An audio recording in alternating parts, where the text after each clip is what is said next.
네, 안녕하세요. 세슈타임의 절세퀸 윤나경입니다. 앞으로 세슈타임에서는 세금 관련 핫 이슈, 세금과에 관한 모든 정보를 여러분에게 전달드리기 위해서 매주 찾아올 예정입니다.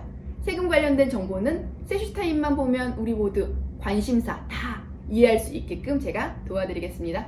1세대 1주택자 양도소득세의 비과세 범위가 9억 원에서 12억 원으로 변경되었습니다. 2021년 12월 8일 이전에 1세대 1주택 비과세 요건을 충족하는 금액은 9억 원이었는데요. 아무래도 부동산 가격이 상승하다 보니 정부에서 비과세 범위를 굉장히 상승시켰고요. 그게 12억 원입니다. 1세대 1주택자 종합부동산세 기본 공제가 9억 원에서 11억 원으로 변경되었습니다. 2021년 종합부동산세 납부하신 분들은 아실 텐데요. 그때부터 9억 원이 아니라 11억 원으로 비과세 범위가 조정이 됐는데요. 부동산 공시가격이 너무 많이 오르다 보니 1주택자가 보유하신 분들도 세금 부담이 상당했죠. 그래서 세금 부담을 완화시키고자 이번에 개정이 됐습니다. 우선 부부와 공동 명의로 1세대 1주택을 갖고 계신 부부, 아니면 단독 명의로 1세대 1주택을 갖고 계신 분들, 둘 간에 어떤 의사결정을 할지 많은 분들이 고민을 하셨는데요. 단독 명의로 갖고 계셨던 분들은 9억 원이었고, 부부가 공동 명의로 갖고 계셨던 분들은 6억, 12억 원까지 혜택이 있었죠. 그런데 이 단독 명의가 11억 원으로 변경이 되고요. 고령자 공제라든지 장기 보유 공제가 더해지면서 공동 명의보다 더 많은 혜택을 받을 수도 있을 것 같습니다. 하지만 이거는 각각의 개인별로 달리 적용이 되기 때문에 꼼꼼하게 고민해 보신다면 종합부동산세 절감할 수 있을 것 같습니다. 종합부동산세 공정시장 가액 비율이 95%에서 100%로 상승하게 됐습니다. 2022년부터 종합부동산세가 더 늘어날 예정인데요. 종부세를 부과를 할 때는 주택의 공시가액에서 공정시장 가액 비율이라는 거를 반영을 계속해서 종부세를 조금씩 조정을 했었어요. 그런데 이거는 2022년부터는 95%가 아니라 100%를 다 반영을 하기 때문에 아무래도 종합부동산세 상승할 여지가 있습니다. 겸용주택, 상가, 주택 부분 명확화입니다. 기존에는 상가와 주택이 같이 있을 때 우리는 상가주택이라는 표현을 했는데요. 주택의 면적이 상가 면적보다 크다면 전체를 주택으로 봐서 주택 비과세 요건 적용이 가능했습니다. 그리고 상가 면적과 주택 면적을 비교해서 상가 면적이 크다면 상가는 상가로 보고 주택은 주택으로 보고 이제 양도세라든지 이런 걸 계산을 했었는데요.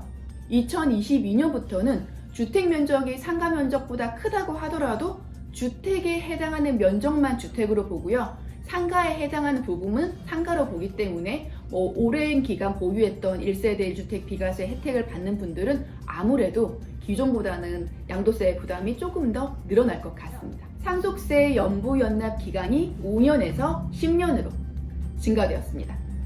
2022년부터 상속이 개시되는 분부터는 원래 연부연납 기한은 5년이었는데요. 이 기한이 10년으로 연장되었습니다.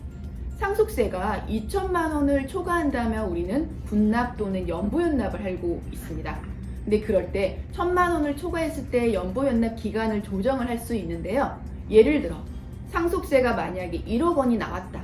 그랬을 경우에는 기존에는 2천만 원씩 5번에 나눠서 상속세 부담을 했다면 이제 2022년부터는 10번에 나눠가지고 할 수 있기 때문에 1,000만 원씩 10번으로 나눠서 상속세 부담을 하기 때문에 아무래도 현금 유동이라든지 그런 부분에 있어서는 조금 더 혜택을 볼 수 있을 것 같습니다. 건강보험료 부과 기준이 3,400만 원에서 2,000만 원으로 변경됩니다. 건강보험료 같은 경우에는 기존 직장 가입자였다면 직장에서 건강보험료를 내고 끝냈죠. 그런데 직장 소득 외에 추가로 다른 소득이 있다면 3,400만 원을 초과하면 그때는 추가 건강보험료가 부과가 됐습니다. 그런데 이런 소득이 3,400만 원이 아니라 2,000만 원으로 변경이 됐기 때문에 이제는 급여 이외에 다른 데서 추가 소득이 2,000만 원을 초과해서 발생했다. 그러면 기존에 내던 직장 가입자 건강보험료 외에 추가 건강보험료가 부과될 예정입니다. 비사업용 토지에 대해서 중과세 적용 및 장기보유 특별공제 배제를 하는 사항이 폐지되었습니다. 2022년부터 시행될 예정이었는데요. 비사업용 토지에 대해서 오래 보유한다고 해도 장기 보유 특별공제를 해주지 않고 추가로 내야 되는 세율의 20%를 중과한다는 발표가 있었습니다. 그런데 이 개정사항이 시행된다고 해서 많은 분들이 2021년에 토지 매매를 많이 했었는데요. 예상과는 다르게 2022년에 폐지될 예정이었던 중과와 장기 보유 특별공제에 대한 혜택이 기존과 그대로 유지될 것으로 나왔습니다. 이와 관련해서 많은 분들이 혼란이 있으실 것 같은데요. 이게 작년과 동일하게 장기 보유 특별공제도 가능하고 중과도 기존하고 동일한 걸로 비사업용 토지는 정리되었습니다. 가상자산 과세 2023년으로 유예되었습니다. 가상자산과 관련해서 세금 부과 때문에 많은 분들의 의견이 있었죠. 그리고 2022년부터는 가상자산에 대해서 세금이 부과된다는 논란이 많았는데요.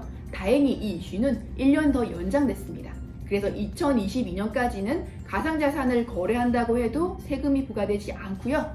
지금 시점에서는 2023년부터 가상자산에 대해서 세금이 부과될 예정입니다.